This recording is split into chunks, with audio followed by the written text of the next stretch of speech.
Hello,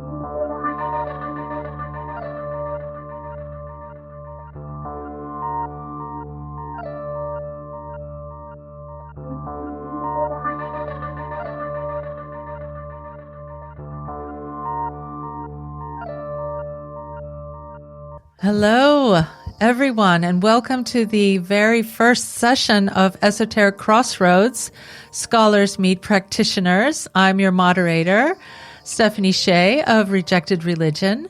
This new initiative is a collaboration between myself and RENSEP, and our topic today is Initiatory Wicca. I'm very happy to welcome our guests, Judith Noble and Rufus Harrington. Welcome to you both. Thank you. It's a pleasure to be here with you today and with everyone. Thank you all for being here. Just a note for the attendees, if you could please keep yourself muted until the end when we have the Q&A, that would be great. Okay. So allow me to give a brief bio of both of our guests. First, Judith Noble is a professor of film and the occult at Arts University Plymouth in UK. She began her career as an artist filmmaker, exhibiting work internationally, and worked for over 20 years as a production executive in the film industry. Her current research centers on artists' moving image, surrealism, the occult, and work by women artists, and she has published on filmmakers including Maya Deren, Jarman, and Kenneth Anger. She is the author of many books, but just to mention one that she has co-edited that I'm happy to have a copy of is The Dance of Moon and Sun, Ithell Colquhoun, British Women and Surrealism from 2023, Fulgur Press. And Judith is also a board member of RENSEP, founder member of the Black Mirror Research Network, and the artists collective, the Inner Space Exploration Unit. She continues to practice as an artist, and her most recent film is Fire Spells from 2022, a collaboration with director Tom Chick. Rufus Harrington is an initiate of both the Alexandrian and Gardnerian traditions of Wiccan practice. He has more than 40 years of experience initiating and training Wiccan initiates in many parts of the world. He is a trustee of the Doreen Valiente Foundation, which protects and preserves many of the original books of shadows belonging to Gerald Gardner and Doreen Valiente. Working as a director of clinical studies at the University of Cumbria, he trained over 500 cognitive behavioral psychotherapists to work in the NHS. He has worked extensively in the field of mental health, working as a clinical director for the Priory Group of Hospitals, for BAE Systems, and the police. He has developed specialist resilience training programs that have won national recognition and awards. Rufus is an initiate of the Bricket Wood Coven, founded by Gerald Gardner. His initiatory lineage weaves together many of the most influential lines of initiation in British Wiccan tradition. And he has lived through and been part of the evolution of initiatory Wiccan practice in the UK. The full bios of both of our guests will be found in the program notes of this recording, because there's much more that can be said about both of our guests today. But as both of our guests are both practitioners, pardon me, I'm stumbling over my words, both practitioners and scholars or professionals in their own areas, our original format will be adjusted to accommodate this. And I have prepared a list of talking points and questions that I'll be using throughout this session. Judith provided an important comment prior to this meeting to clarify that she is not an academic scholar of esotericism, but an art and film historian as well as an artist. So the original framework that we had between RENSEP and I, between the scholar and practitioner, will be somewhat altered today. This is for the viewers and the attendees. Nevertheless, I'm certain the discussion will be a fruitful one. So, in light of our limited time, we're going to take the first 4 questions and we're going to divide it between our guests so we can, because the questions are more historical in nature. So I'd like to begin with a brief outline of British traditional Wicca, otherwise known as Initiatory Wicca, for those who might not be familiar. So Judith, would you like to take this question? Thank you, Stephanie. Thank you for having me. I should say that, like Rufus, I part of both the Gardnerian and Alexandrian Wiccan traditions in my initiatory lineage. So probably we're speaking from quite a similar viewpoint. So probably as many of our audience will know, Wicca began as kind of public life at the beginning of the 1950s. And the particular spur for that in the UK was the repeal of the witchcraft laws, which had been in place in some form or other since the 17th century. The final repeal of those, and Gerald Gardner used that impetus to be more public and then extremely public about the form of witchcraft that he had been developing with others for some years, and that marks the beginning of Wicca. So it is a twofold thing. It's a pagan religion or spirituality, but it's also a witchcraft magical practice. And you find that in Wicca today, there are people who have slightly different emphases in what they do. So some Wiccans will stress the spiritual, religious, and ritual aspects of the practice more. Others will foreground the magical practice and working with the spirit world. But it can bring all those things together. The second strand of development in Wicca was that introduced by Alex and Maxine Sanders in the mid 1960s and early 1970s, which I think it's fair to say brought slightly more of an emphasis on aspects of ritual and ceremonial magic into the ritual practice of Wicca, and things have grown from there. If we'd been talking when I was first initiated into Wicca, which was in 1990, you'd probably have said there were two distinct branches of the craft, Alexandrian and Gardnerian. But in the succeeding years, things very much came together again. So there are a number of practitioners, myself included, who have both a Gardnerian and an Alexandrian initiatory lineage, who bring the two practices together. I think some of the developmental factors that I'd mention in terms of Wicca, and particularly in terms of people who came to it when I did, towards the end, if you like, of the 20th century, are that some of the social movements which propelled people towards Wicca were feminism. Wicca, as we will explore in a bit, holds that deity is female and male and indeed transcends gender, and also the green movement, the deep ecological movement, because Wicca is very much a nature-based spirituality, which is based on reverence to the earth. And I think those two factors were hugely influential in the wider growth of Wicca. I joined Wicca before the internet. I think Rufus would say he did too. And so what I joined was a small but really active network of practitioners training each other, initiating each other, growing the craft in that way. The next great change for Wicca has been, obviously, as it has for everything in our lives, the development of the internet, which means that you can have all the information you need about Wicca is freely available on the internet, and you can just have it. And stuff that was very hard to access before that is now just freely available. So Wicca has, in many senses, become a much wider movement. People have read the books, read the rituals, and follow them to a greater or lesser degree in their own lives, but without the initiatory aspect. So we have something that is large in terms of population, in terms of people who practice it a bit, but I think we probably still have quite a small inner core of practitioners who follow the initiatory tradition. I hope that's some kind of really brief overview. Yes. Thank you. Thank you for that.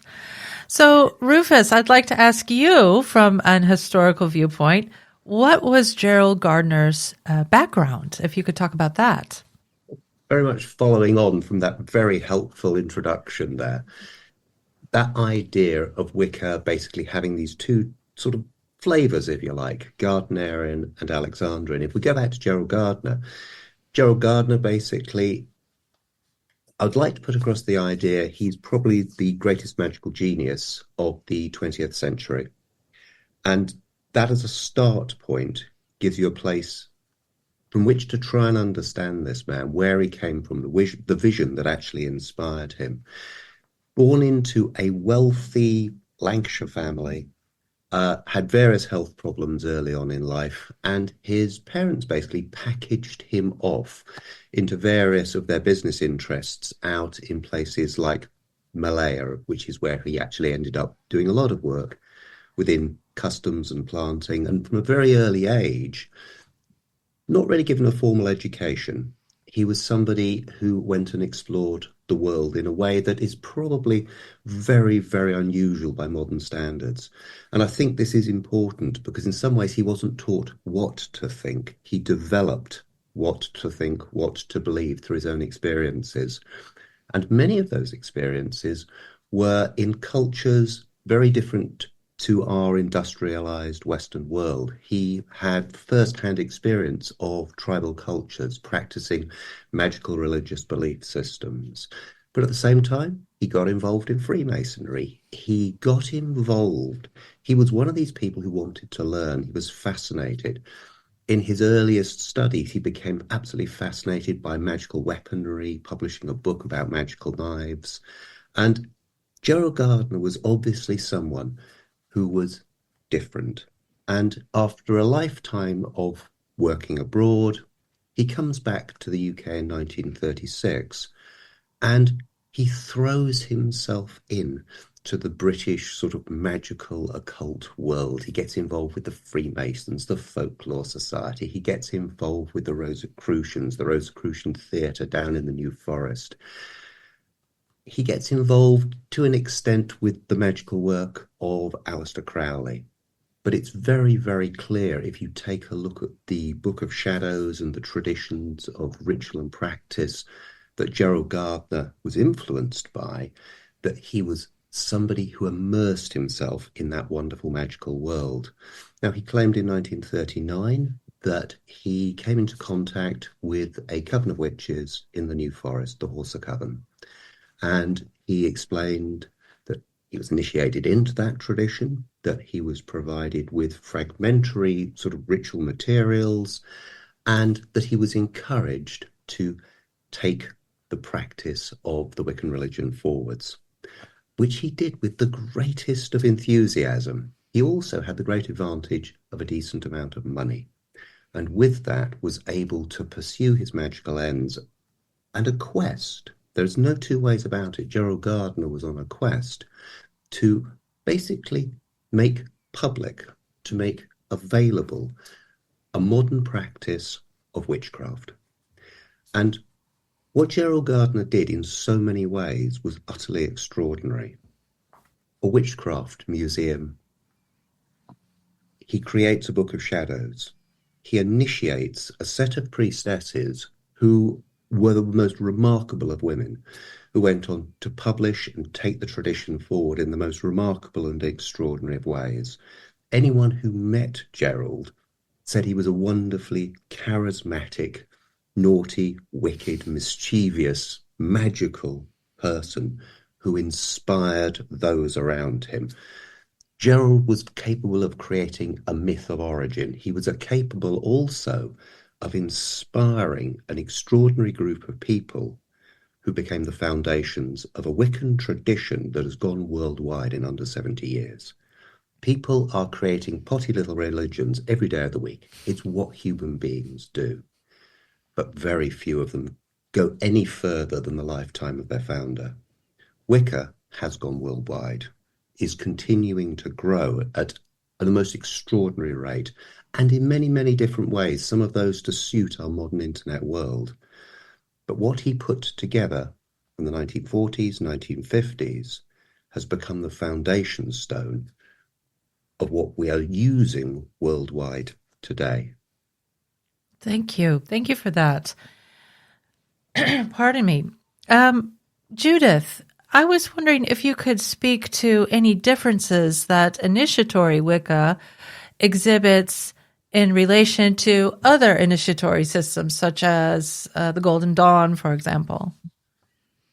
I mean, for me, I've not been initiated into any ritual magic traditions, such as the Golden Dawn, Thelema, etc. So I'm looking at those from an outside perspective. Right. Okay. The other, I was joyfully initiated into the Fellowship of Isis, and continue to love everything that they did. But I've been a Wiccan most of my magical life. So, I mean, I would. So, Wicca has a system of 3 initiatory degrees. So, in that sense, it's simpler than some of the more complex magical, ritual magical traditions, which have many more degrees. And I think probably the best way for me to answer that question from personal experience, having obviously as an artist and an art historian, I've studied the Golden Dawn in great depth and everything that they did, and that work is just wonderful. It's amazing. It's amazing as art, apart from anything else. But I think probably the way I'd characterize it is that the Wiccan initiatory tradition has room for a number of different personality types and kinds of people within it. So it's possible for you to be initiated into that system and work really intensely and intensively on yourself, at gaining magical knowledge, working through degrees, becoming a highly skilled practitioner.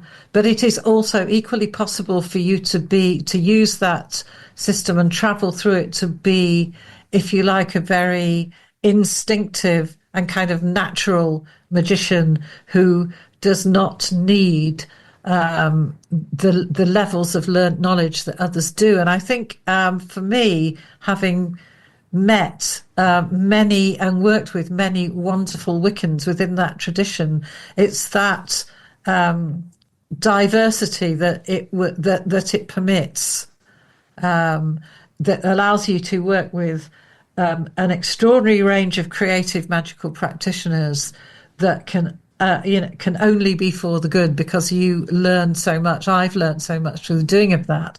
So that would be my take on it. But as I say, that's from my position of not having been initiated into other traditions. So possibly Rufus may want to comment a bit on that. Yes, please. If you have anything to add, Rufus, I'd love to hear it. Because the Golden Dawn in itself was a magical revolution.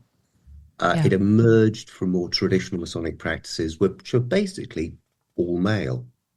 Yeah. And the real revolution, the Golden Dawn, has many extraordinary aspects to it. But one of the things that makes it the most revolutionary step in the development of magical practice was suddenly you had priests and priestesses working together. And this as a template and an influence on the development of Wicca is utterly fundamental. Suddenly the practice of magic is being actually worked by men and women, by priests and priestesses. And that, of course, is fundamental to Wiccan practice. And that's where we're an utterly crucial inspiration, in the same way that Crowley, his whole magic depends on his work with his Scarlet Woman, that priestess, and massive influence that then comes into Wiccan practice, because at the heart of Wicca is a priestess dynamic. A vision of God and goddess joined in love as one at the center of the circle is our image of deity. And that relationship between that evolving magical tradition, suddenly they're letting women in. Ta-da! This amazing thing. And that transforms everything. And in many, many ways, it also led to why Wicca is also so different from the Golden Dawn. Because once women bring their creative imagination into magical practice, they bring a woman's eye to the practice of magic. Masonry is very male, Kabbalah, straight lines, hierarchies, all that kind of good stuff, which, get me on a geek day talking magic, love it. But you get the wild wonder of sexuality, human beings, relationships, color, cookery, the things that make a temple beautiful, magical, and extraordinary. Women and men working together create a very different kind of magical tradition. And as Judith so beautifully put it, it's a wonderful place where you can have the highest ceremonial and the most crazy kind of open, just creative, unstructured way of working. And Wicca can hold those two things together. And that's a remarkable thing. Thank you. I could just listen to you two talk all day long. I mean, this is just wonderful. I was wondering though, from a historical perspective, if initiatory Wicca is different nowadays than it was when it was originally created. Now, of course, you can only speak from your own experience, and perhaps if you have that historical perspective, if there have been any major changes that have taken place within the group that you know of or that you can speak of? Yeah. Wicca evolves, and it's very, very important. But Wicca also has tradition, which gives it character, structure, and a shared experience. And if you look at the early practices of, say, the Bricket Wood Coven, the basic initiations, the ritual practice of those times, there are certain things that have been, within initiatory Wicca worldwide, have been carried forwards as touchstones we use to have a shared experience. And these are very often that the initiation rituals are pretty well true to the original way that they were created. Now, that doesn't mean they haven't been developed. They've been evolved. We sort of have a principle. You don't leave any of the old stuff out, but you can add stuff to it. And so what we've tended to do is, if you like, keep that core of original practice, because it does give us a shared experience. And that matters when you're talking about group mind and group formation. But we're not a slave to that tradition. The Book of Shadows is a guide. It's not dogma. It's not absolute authority and law. But the practices that we have, we tend to pass on the ones that really work reasonably well. And those traditions of initiation are also based on much older traditions, and they're not bad. For example, I have personally rewritten the second degree initiation because I wanted it to be more along the lines of the way that I work and the way I work with the people I work with. But it still includes all the ingredients there in the original tradition, and other initiators, other priests, other priestesses have done similar things. And it's what gives, in a way, character to the British initiatory lines that we have that shared experience. Now, there are some differences in practice. One of the big seismic changes was when the Alexandrians appeared in the 1960s. And the Gardnerian practice had been very private, and year and a day before you joined the coven, that kind of thing wasn't unusual. But Alexander's came along with Maxine.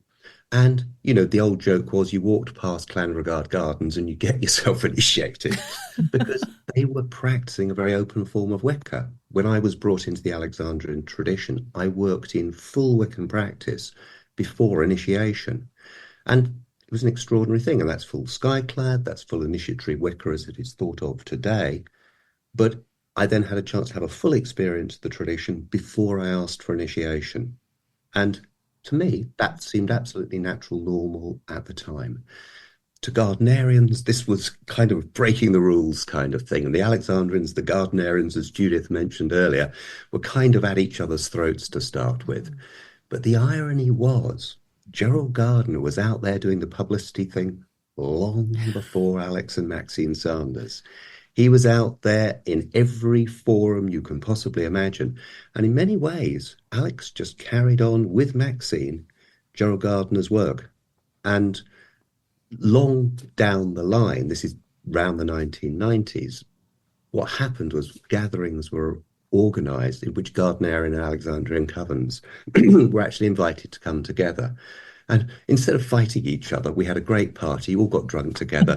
Many relationships sparked from this. And the Alexandrian Gardnerian traditions basically got it together.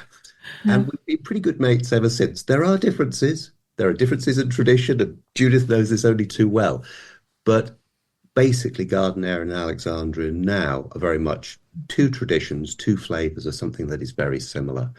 And what has tended to happen in initiatory practice is that aspects of the Alexandrian and aspects of the Gardnerian have been woven together. And what we've got is a form and practice of witchcraft, which in a way blends the best from both. Although you get people who practice a very pure Alexandrian and a very pure Gardnerian form to this day. But there's a strong middle ground that blends both aspects. I see. Could I add something Certainly, to that? Certainly. Change? I think thinking of this in a slightly different way in terms of how we can see the world. One of the things that really characterized Gardner's original description of Wicca was that he very, very genuinely believed it to be a form of paganism which had survived the Christian centuries.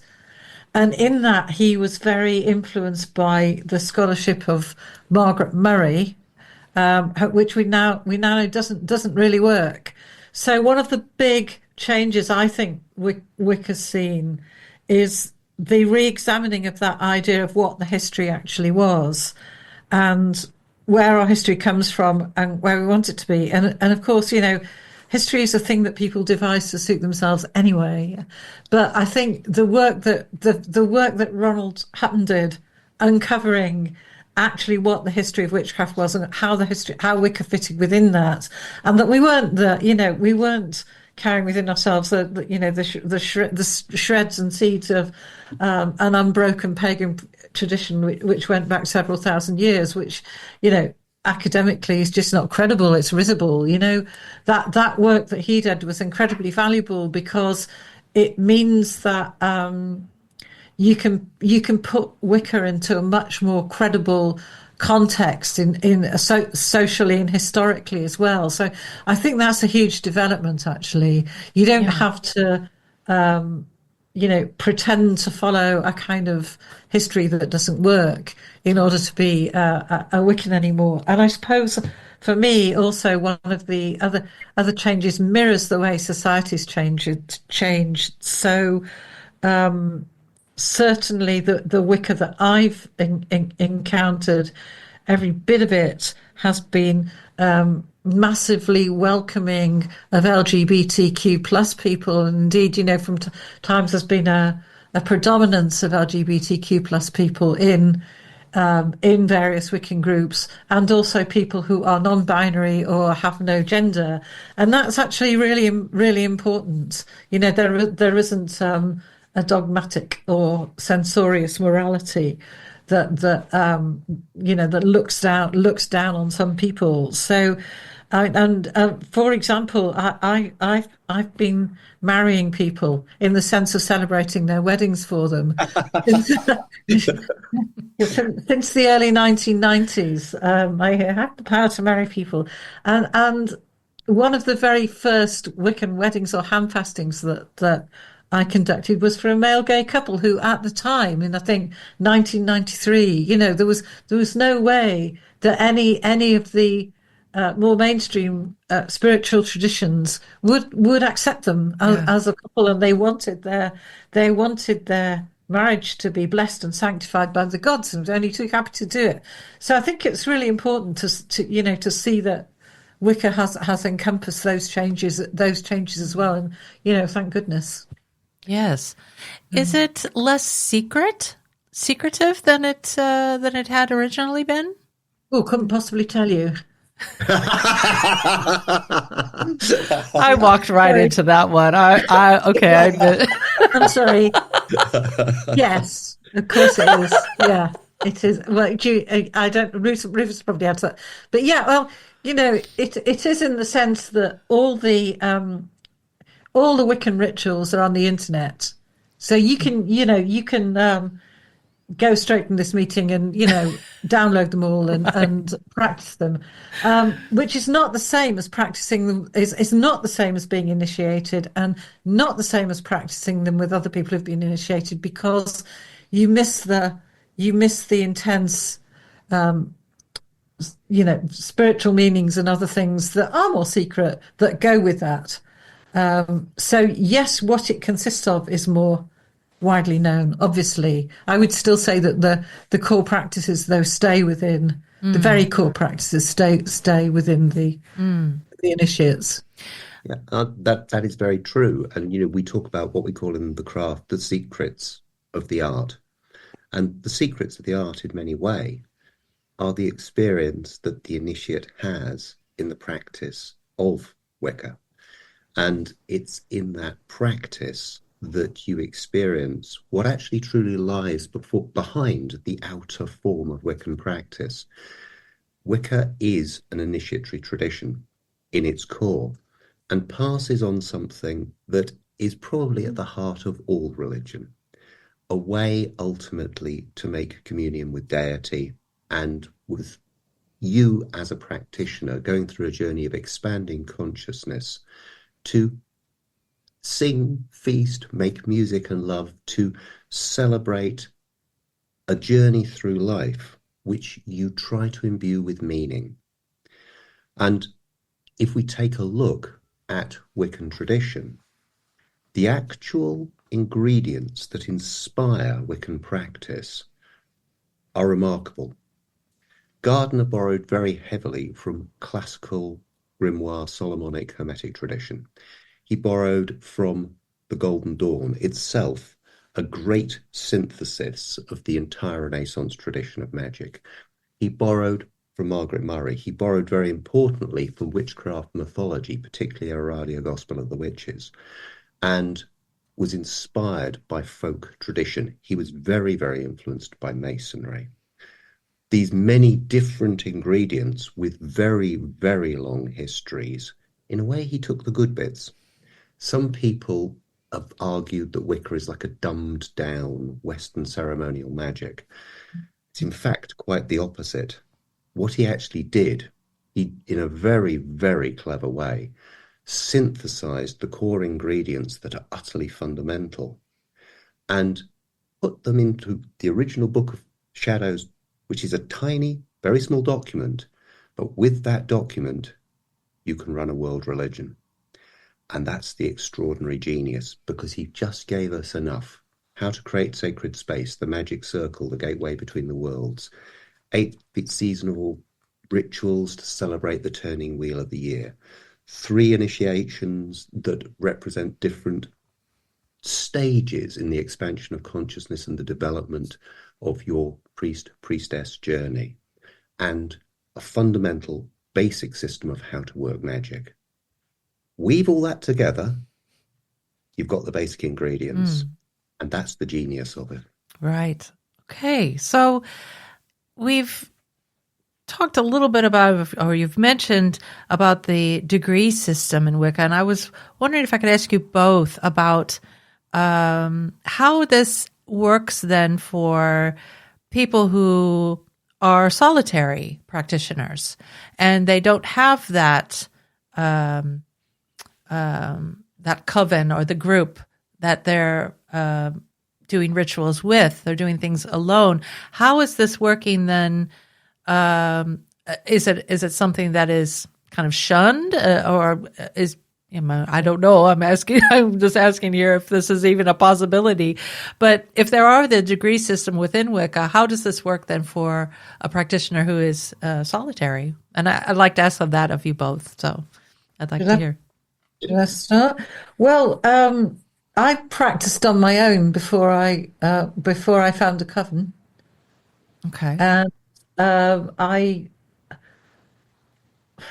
I got to a point where I really wanted to. I really wanted to work with other people, and I had a series of dreams where I was being drawn towards that, and I kind of followed them and found the most wonderful coven in Devon in the southwest of England, which really changed my spiritual life completely.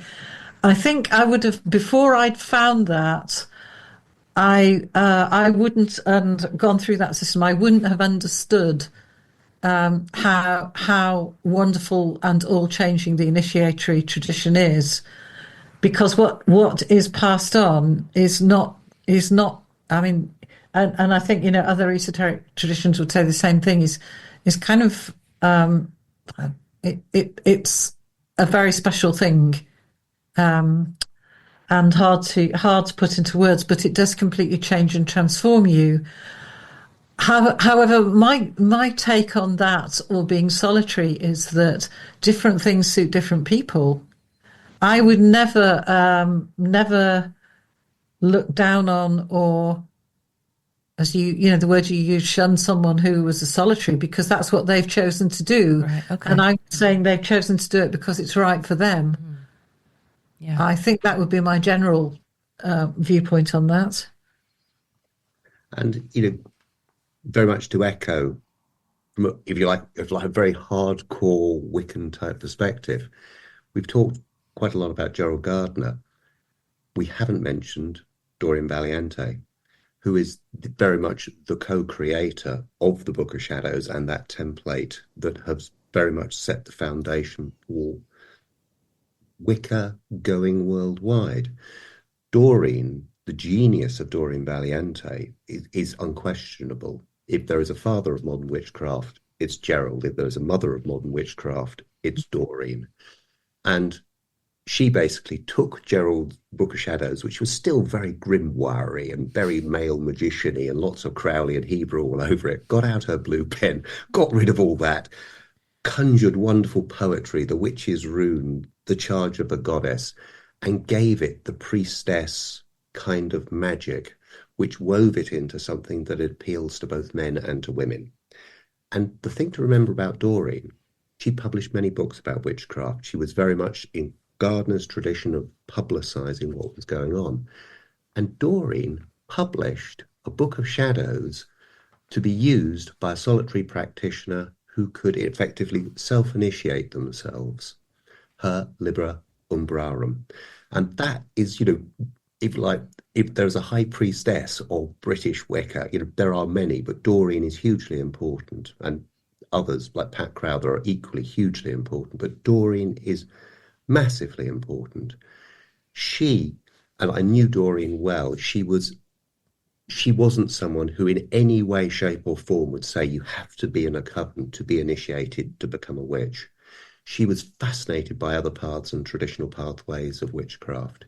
She would encourage anybody to pursue their own vision, their communion with the gods, their spiritual experience. And that is Wiccan. We do not believe we have the truth. Wiccans have many truths. And that's the way Wicca is. We're not a religion of a book that tells you what to believe. Wicca gives you traditions to develop your own vision. That's what it's all about. And so to be supportive of people following their own path actually is very natural from a Wiccan type perspective.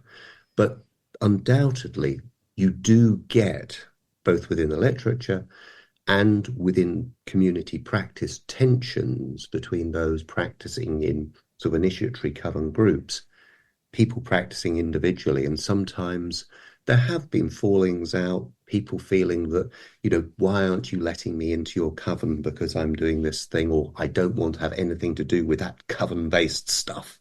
We want to do our own kind of shamanic, individualistic thing. There's room for both. Well, that's good to know, so that anybody can basically, have their, what feels best for them, I suppose you could say. The next question I have for you both concerns the aspects of initiatory Wicca that are most important to you personally. Who's going for? Do you want to start on that one, Rufus? Okay. I think if you look at the initiatory pathway as put together in Wicca, Wicca is about expanding consciousness. It's about building within your consciousness a space in which you can connect with the entire wheel of living and dying.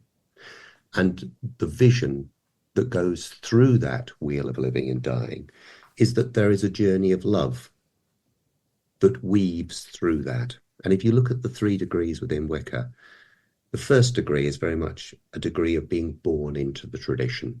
It's a tradition, if you like, it's an initiation into life.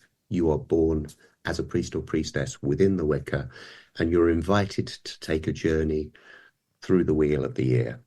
You are taught to kind of embrace life. But that's not the whole story. Of course, there is death. And in our second degree, it is very much more the encounter with death, where the first degree is a more journey into the world of nature.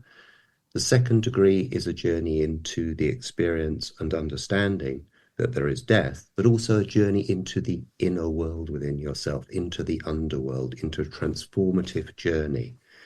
And our first degree, second degree are stages on a journey toward a third degree, where having embraced the mysteries of both life and of death, bringing those together, we have the opportunity in a moment of profound love to embrace all things, male, female, light, dark, life, death, at the true center of the circle in what we call the Great Rite, where God and Goddess, in all aspects of living and dying, join in love as one within the center of the circle, representing that the initiate is making that journey into that experience of all things. And this is an old sort of Gnostic tradition. This is an old Hermetic tradition. This aspiration to be able to encounter the oneness of all things, that sense of connectedness with the entire journey of living and dying, and that to connect with that, it is an act of love, connectedness. And we call that the Great Rite. There's not very much I can add to that. I think Rufus has said that really, really beautifully. I'd echo all of that. I suppose on a level of personal practice, I'd also say that what Wicca allows one to do is unite those spiritual goals and experiences with the ongoing daily practice of magic on other levels, and with work with the spirit world, with the more than human. And so it's that being both a spiritual path, which is at its heart has this deep transcendence, but at the same time uniting that with the magical. That I would say, to me personally, is very, very important. I wouldn't have one without the other, I think. It's a craft. Yeah, it's a craft. So you both are beautifully answering a lot of the other questions that I've had on my list already. So I'm going to have to be kind of jumping around here to ask you different things out of the list that I have here. I was wondering if maybe you could talk about, maybe in the mainstream there might be some confusion about what's the difference between a Wiccan and a witch. Or, you have this idea of witchcraft. What's the difference between witchcraft and Wicca? Maybe you could talk about that, how you view that, how it maybe can overlap, or this one. It's a really interesting one, and it picks up a theme of one of your earlier questions of how tradition has evolved. When I came into the craft, I was initiated in 1983. The word we used was witch. And if you look at the actual sort of the evolution of what has actually happened, as Books of Shadows got published, the language kind of changed a little bit, because as Wiccan covens became more public, as we moved more out into a public arena, the word witch does bring with it a certain baggage, so we say. And I personally love the word. And when I think of myself as a Wiccan, I actually think of myself as a witch. That's partly the era of which I was initiated, but it is fundamental to the way I think about myself. But the term Wicca, it's there already in Gardner. And it's something that was picked up on, and using terms like Wiccan, terms like pagan, they are more public friendly. And they are actually very important, because if you say I'm a witch, instantly pointy hat appears in somebody's mind. If you say I'm a Wiccan, there's an open space within which to have a conversation. And there can be a real advantage to that. And I think a lot of people feel that the word Wicca is a better term to use. Now, what has happened, it's gone in different directions. You had people practicing initiatory Wicca, calling themselves witches, and then Wiccans. You have had people practicing non-initiatory type pathways, working with stuff published in books, some of whom have decided to call themselves witches, and some who decided to call themselves Wiccan. Some people claim that they are part of traditions that predate Gardner's kind of work, and they will say they are traditional witches. And so the reality is different people use these terms in different countries and different situations in different ways. There's no clarity to be achieved with this. It's a broad language in which the words witch, Wiccan, pagan, neo-pagan, and various other terms get used sometimes quite interchangeably. Judith, would you like to comment on this? Yeah, I mean, if you take the word and function of witch, I mean, I've obviously had many years to think about this. The witch the witch at their most basic is a magical practitioner, and this is generally characterized by someone who speaks with the spirit world, who works magic with the spirit world. And witches exist inside all religious and spiritual traditions. I've met practicing witches within Islam, and all sorts of spiritual traditions. So the word witch has that basic meaning, but a wide range of different add-ons across the world. I mean, if we were having this conversation in parts of Africa now, think about that. We'd be thinking about the kind of persecution visited on children for allegedly harming others by magic. So that word witch has a whole load of connotations over which which we have no control, and it will continue to be a widely used but confusing word. But you see, the trouble with that is that most of us who are Wiccans actually really like being called witches as well, just to sow a bit of lovely confusion in there.